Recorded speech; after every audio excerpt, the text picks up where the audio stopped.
로마서 4장의 말씀으로 가겠습니다. 오늘은 로마서 4장, 오늘과 내일 이틀 동안 로마서 4장 전체를 본문으로 볼 텐데요. 오늘은 앞부분만 좀 읽겠습니다. 1절에서 12절까지 오늘 읽을게요. 제4장.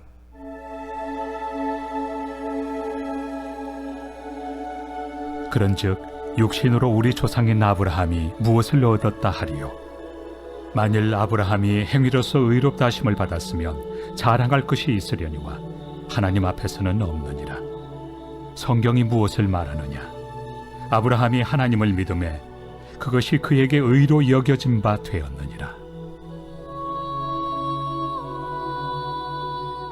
일하는 자에게는 그 삭시 은혜로 여겨지지 아니하고 보수로 여겨지거니와 이를 아니할지라도 경건하지 아니한 자를 의롭다 하시는 이를 믿는 자에게는 그의 믿음을 의로 여기시나니 일한 것이 없이 하나님께 의로 여기심을 받는 사람의 복에 대하여 다윗이 말한 바 불법이 사함을 받고 죄가 가려짐을 받는 사람들은 복이 있고 주께서 그 죄를 인정하지 아니하실 사람은 복이 있도다 함과 같으니라.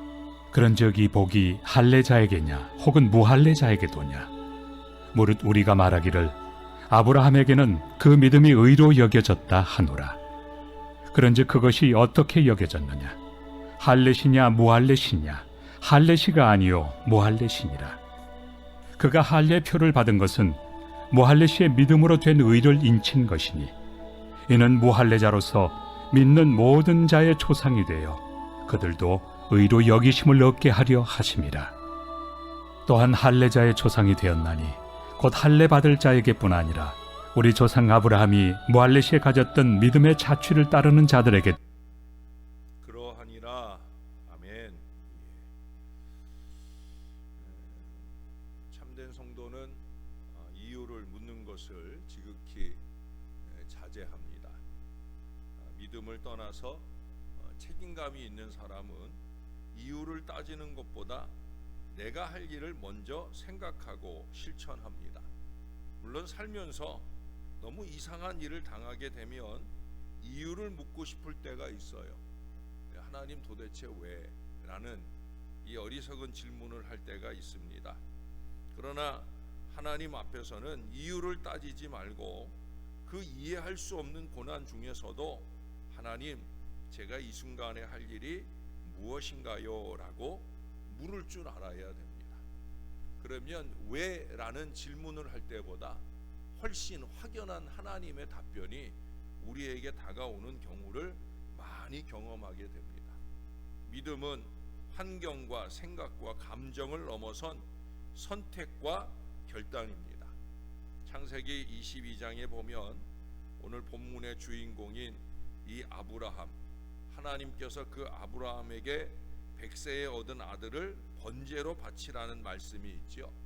그러면서 아무 설명도 해주지 않으시잖아요. 내가 아들만 생각하는구나, 안 되겠다, 이제 도로 아들을 데려가야 되겠다, 뭐 이런 말씀을 하신 것도 아니고, 더 큰 복을 원한다면 아들을 제물로 드려라, 그러지도 않으셨어요. 하나님께서는 그냥 무조건 바치라고 했고요. 아브라함은 이유도 묻지 않고 따지지도 않고 그냥 무조건 순종하는 걸 보게 됩니다.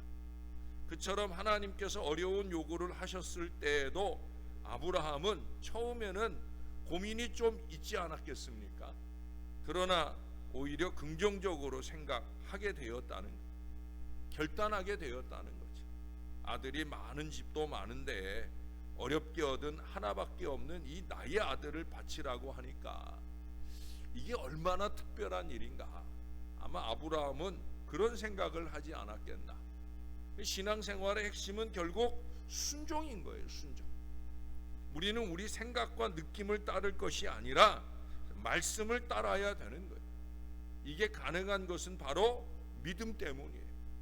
그래서 제가 순종은 믿음의 다른 이름이다 자주 얘기하잖아요. 얼마 전에도 말씀드렸죠. 우리 안에 있는 믿음이 겉으로 드러나는 표시, 행동이 뭐냐? 그게 바로 순종이라는 거예요. 오늘 4장 전체에는요, 아브라함의 바로 그 믿음이 잘 나타나 있어요.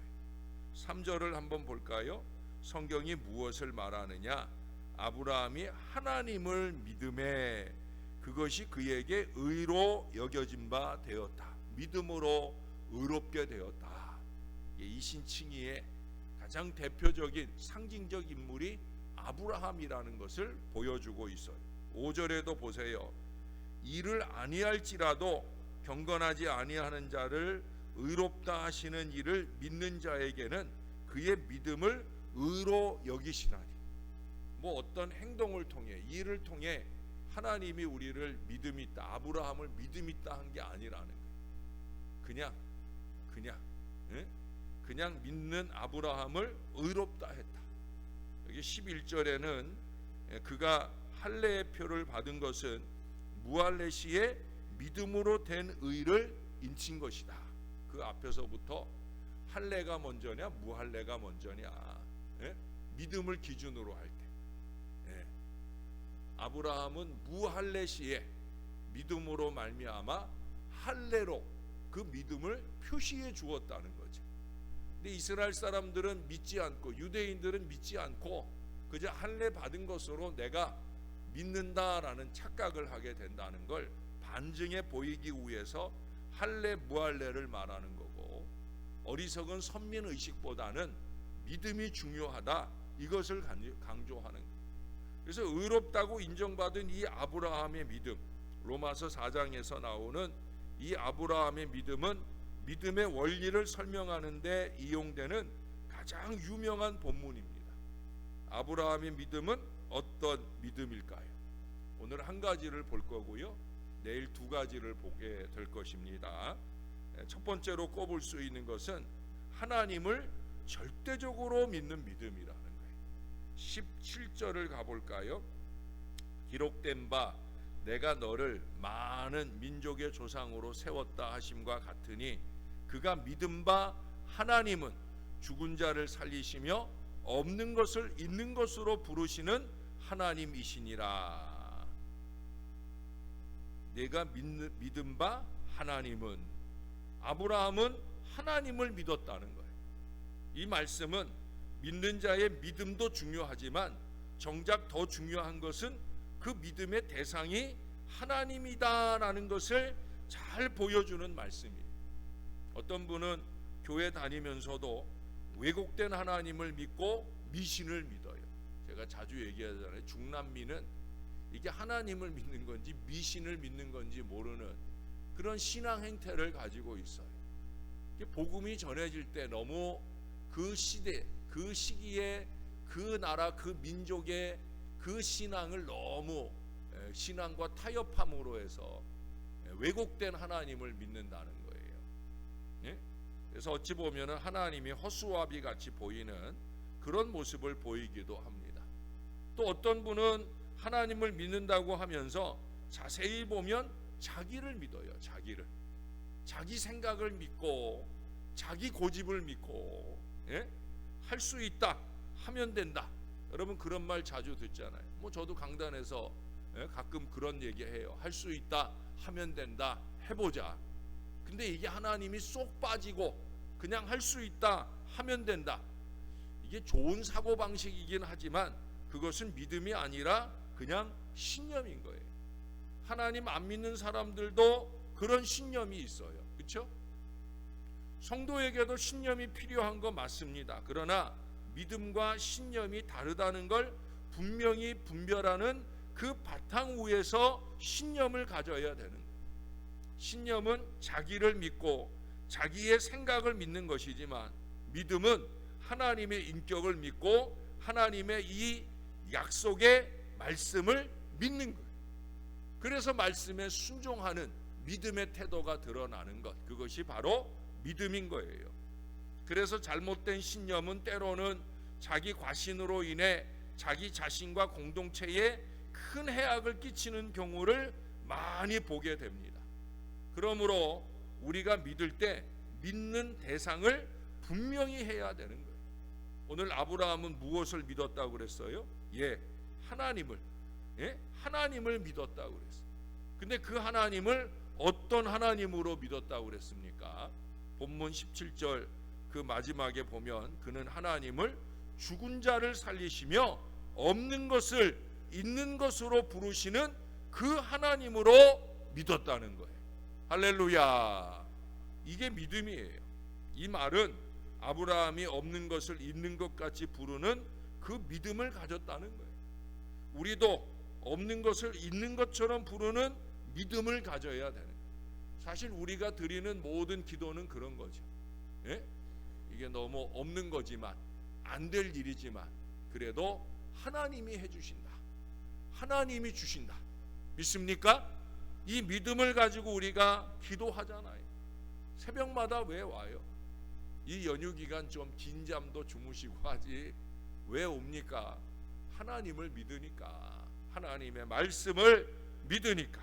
여러분, 우리도 없는 것을 있는 것처럼 부르는 그 믿음을 가지고 그 믿음으로 기도하는 하나님의 사람들이 되시기를 바랍니다. 지금은 없어도 우리가 계속 있는 것처럼 부르고 바라보면 언젠가 정말로 있게 하시는 거예요. 원래 신앙이란 나는 아무것도 할 수 없다, 이것을 인정하는 데서부터 출발하는 거예요. 나싱, 나는 아무것도 아니다. 그러나 하나님께서 무언가를 주실 거다, 썸씽에 대한 기대를 가지고 매달리고 기도하다 보면 에브리싱, 모든 것을 주시는 은혜를 우리가 얻게 되어진다. 잊지 마세요 여러분. 세 가지 영어 단어에 nothing, something, everything입니다. 우리 하나님이 주시는 거죠. 우리는 이렇게 고백해야 됩니다. 하나님, 저에게는 아무것도 없습니다. 있는 것은 오직 하나님의 약속뿐입니다. 저는 그 약속만 바라봅니다. 여러분, 그처럼 겸손한 자를 우리 하나님께서 받아 주십니다. 그러므로 신앙생활에서 가장 주의할 것은 자기가 무엇이 된 줄로 아는 것과 자기 신앙, 자기 영성이 크다고 착각하는 이 어리석은 생각이에요. 그런 생각은 고통과 재앙을 부르는 제일 나쁜 생각입니다. 우리는 무엇이 된 줄로 오해하지 말고 언제나 겸손하고 단순하게 그냥 믿어야 되는 거예요. 뭐 누구는 영성이 없느니 있느니, 누구는 무엇이 부족하니 어쩌니, 이렇게 비판하는 것은 하나님이 결코 기뻐하시는 모습이 아니라는 거예요. 하나님은 우리에게 그렇게 물으실 거예요. 그럼 넌 뭐가 있냐? 그렇게 물으실 거예요. 여러분, 그런 태도는 정말 큰일 날 태도입니다. 우리가 자랑할 것은 오직 주의 은혜와 주의 십자가뿐인 줄로 믿습니다. 결국 남을 비판하는 것은 십자가를 자랑하는 것이 아니라 자기를 자랑하는 태도예요. 자기 잣대를 자랑하는 태도예요. 우리는 오직 주님만 바라보아야 합니다. 주님보다 자기를 더 바라보지 말고, 주님보다 물질이나 축복을 더 바라보지 말고 오직 하나님만 바라보고, 요 며칠 새 자주 보는 것처럼 하나님만 두려워하며 그 하나님께 겸손히 순종하고 그 하나님만 전적으로 신뢰하고 의지하는 그 참 믿음으로 사시는 복된 주님의 자녀들이 다 되시기를 우리 주 예수님의 이름으로 간절히 축원합니다. 기도하겠습니다. 하나님이 나의 하나님, 우리의 하나님이 되어 주셔서 너무 감사합니다. 하나님, 우리가 다 이해하지 못하고 우리가 다 깨닫지 못해도 우리는 하나님만 제대로 알 수 있도록, 그 하나님만 제대로 믿을 수 있도록, 정말로 죽은 자도 살리실 수 있고 없는 것을 있게 하시는 그 하나님만 의지하는 신앙으로 살 수 있게 도와주시옵소서. 지금도 추석을 맞았지만 여전히 우리의 주머니가 비어있고 한숨만 넘치는 순간을 만나게 될지라도 하나님, 사랑하는 이 주의 모든 자녀들이 하나님만 바라보고 하나님만 의지하는 이 참 믿음으로 살게 도와주시옵소서. 사람을 보며 세상을 보면 실망할 수밖에 없습니다. 하나님께 더 시선을 집중하고 하나님의 말씀에 더 귀 기울이면서 그 말씀대로 순종하며 살아가는 저와 이 모든 자녀들 되도록 축복해 주시옵소서. 우리를 붙들고 이끄시는 아버지 하나님의 그 은혜 안에 승리하는 하나님의 백성들 다 되게 하실 줄로 믿습니다. 우리 하나님 감사합니다. 특별히 추석 명절을 맞아 원근각처 오고 가는 모든 자녀들 꼭 지켜주시고 추석을 맞아 쉬는 결에 우리 하나님 앞에 한 번이라도 더 예배하려고 이 새벽을 깨우는 하나님 자녀들 꼭 기억하시고 하늘의 은혜와 복으로 채워 주옵소서. 오늘 저녁 심야 기도회가 있지 않지만 각자의 삶 속에서 하나님을 더 많이 찬송하며 지내는 은혜로운 명절 연휴 기간 꼭 되도록 우리를 지켜 주시옵소서. 우리 하나님 감사합니다. 예수님의 이름으로 기도합니다. 아멘.